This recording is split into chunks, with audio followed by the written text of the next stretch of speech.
ঘটনার বিবরণ দেন ওই ঘটনার শিকার বাকিরাও। আমি মামুনের পিছন 3 হাত পিছনে দাঁড়ানো ছিলাম। পরে হঠাৎ ডান দিকে তাই দেখলাম যে 2টা লোক আসতেছে। প্রথম আইসা মানে মামুনের তারের মাথার দিকে গুলি করছে, মানে এক হাত দূরত্বে। পরে গুলিটা মামুনের গাড়ি গিয়ে লাগছে, মামুনের সিট থেকে অত দূরে ফিরে আছে। ওই 5 লোক বুঝছেন, ও শুধু ওর বডিতে গুলি করতেছে, মানে চারু মুড় দিয়া। তখন আমার কলজা, কারণ ও আমার ছোটবেলার বোন, ক্লাস 1 আমরা লেখাপড়া করছি, এই পর্যন্ত করে দেওয়ার সাথে সাথে মানে সেকেন্ডের ব্যাপার, মানে গুলি কিভাবে বাড়িতেছে, মানে একটার পর একটা দাম দাম করে বাড়িতেছে। তখন ওর সাথে ছিল, ওর বাঁচাইতে গিয়া একটা ধরছে, সাথে সাথে ওরে এনে গুলি করে দিছে। পশ্চিম দিকে দাঁড়ায় রয়েছি সকলে একসাথে। হঠাৎ করে ড্রিং করে একটা শব্দ বিকট শব্দ শুনা সবাই আতঙ্কিত হয়ে গেছি গিয়া। আতঙ্কিত হইয়া আমি সামনে চলে গেছি, পশ্চিম দিকে চলে গেছি। আর বন্ধু বান্ধব বাইরে কিছু ভয় পেয়ে দৌড় দিয়ে সাঁটার দিকে চলে গেছে।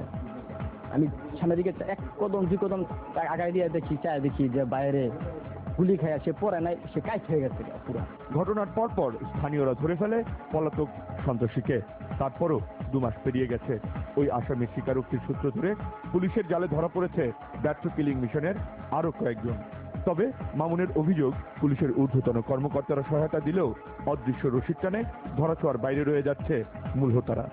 আসলে এই অঞ্চলের কুখ্যাত সন্ত্রাসী মোশাররফ হোসেন খান, খুরশেদ খান, এরা বিগত দিনে হত্যা মামলা সহ অনেক মামলায় জড়িত, অনেক মামলায় আসামি তারা।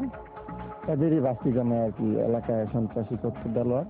সে একটা পর্যায়ে এলাকা থেকে চলে যায় আওয়ামী লীগ বা তত্ত্বাবধায়ক সরকার আসার আগ মুহূর্তে। তার পরবর্তীতে আমরা মোটামুটি অঞ্চলে রাজনীতি করতেছি, আছি, অবস্থান আছে। সে নাকি প্ল্যান পরিকল্পনা করে এই ছেলেদেরকে নিয়ে কাজগুলা করাইছে আর কি। মামুনের জবানিতে অভিযোগ মেলে প্রভাবশালী আর এক রাজনীতিবিদের বিরুদ্ধে। রাজনৈতিক একটা দল থাকলে দলে কি থাকতেই পারে, গ্রুপিং অন্তর্দ্বন্দ্ব থাকতেই পারে। আপনি হয়তো বা জানেন যে সিনিয়র লিডাররা পর্যন্ত বলে যে আওয়ামী লীগের শত্রু আওয়ামী লীগই। তা আমি বিগত দিনে ওই যে আমাদের কাজীপুর সদর উপজেলার যে ভাইস চেয়ারম্যান জাহাঙ্গীর, ও ছাত্রলীগের সেন্ট্রাল কমিটির ভাইস প্রেসিডেন্ট, আমি ছাত্রলীগের সেন্ট্রাল কমিটির মেম্বার। একই জেলায় বাড়ি, সদর উপজেলা আমরা রাজনীতি করি। এখন ও চায় নাই আমি রাজনীতিতে একটু আগে, বিভিন্ন সময় আমার বিরোধিতা করতো। আমার রাজনৈতিক এই চিন্তা চেতনা আদর্শ একরকম, তাদের নির্বাচনে আমাদের কেন্দ্র পাশাপাশি আরো অনেকগুলা কেন্দ্রতে সে ভোট কম পাইছে, আমাদের কেন্দ্রে সে ফেল করছে। সেই কারণে আমি ভাবছি যে আমার সেন্ট্রাল কমিটি, আমি নেক্সট চাহিদা ছিল ভাইস প্রেসিডেন্ট, জয়েন্ট সেক্রেটারি অথবা সাংগঠনিক সম্পাদক, এইভাবে সে আমাকে প্রতিহত করতে পারে। অন্যথা আমি চেয়ারম্যান প্রার্থী হয়েছি, সে আমার বিভিন্ন কর্মী বাহিনী বা আমাদের এলাকায় আমাকে চেয়ারম্যান নির্বাচনে পরাজিত করার জন্য চিন্তা ভাবনা করতে পারে, রাজনৈতিকভাবে আমাকে প্রতিহত করবে। আমার কিছু বন্ধু বান্ধব ডাকাই নিয়ে বলছে যে তোমার ওই বন্ধুর কেন্দ্রে আমি পাস করতে পারিনি, অতএব তোমার ওই বন্ধুর আমার দেখার আছে। এটা সে ওপেন থ্রেট করছে। এই অভিযুক্ত নেতা ক্রাইম ফোকাসকে জানায় এই ঘটনার সাথে কোনোভাবেই জড়িত নন তিনি। মামুন যে ছাত্রলীগের লিডার আপনাদের গাজীপুরে, তার উপর একটা হামলা হয়েছিল, বিষয়টা বোধহয় জানেন আপনি? হ্যাঁ, শুনছি। আচ্ছা, তো ওনাদের অভিযোগ আছে পুলিশের কল লিস্ট চেক করে যারা কিলার তাদের মোবাইলে আপনার সাথে যোগাযোগের বিষয়টা সম্পৃক্ততা পাওয়া গেছে এবং আপনি তাদেরকে 50,000 টাকা দিয়েছেন। এই বিষয়টা কি আপনি জানেন কিছু?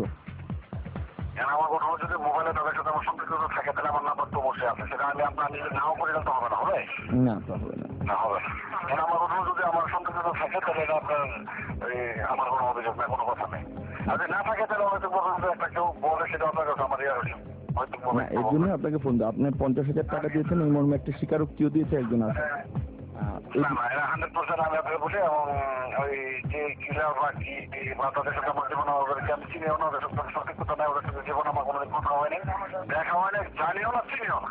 তবে অভিযুক্ত হামলাকারীরা তারই অনুচর, এমন ভাষ্য আহত মামুনের।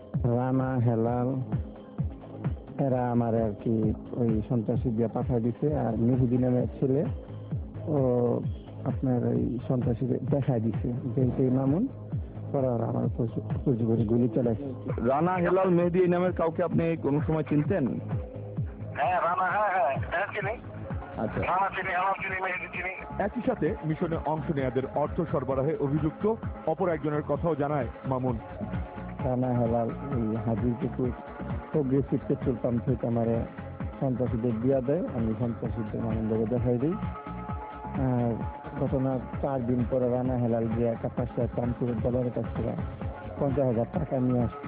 তবে সেও অস্বীকার করে তার সম্পৃক্ততা। রানা হেলাল এরা কোনো টাকা পয়সা নিয়েছে? না না না না না না আচ্ছা, 50,000 টাকা নিয়েছে বলে তারা? না না না না আচ্ছা, কোনোদিন না না এরকম কোনো বিষয় না। রানা হেলাল আমার সাথে এরকম কোনো জানি। ঘটনার পুরো প্রেক্ষাপট পাল্টে গেছে সম্প্রতি। মামলার আইও বা তদন্তকারী কর্মকর্তার স্বচ্ছতার বিষয়ে প্রশ্ন তুলেছিল মামুন। কারণ আমরা আয়ু হয় সে কারো দ্বারা প্রভাবিত, আর তা না হলে সে মামলাটা ঠিক মতো পরিচালনা করতে পারতেছে না।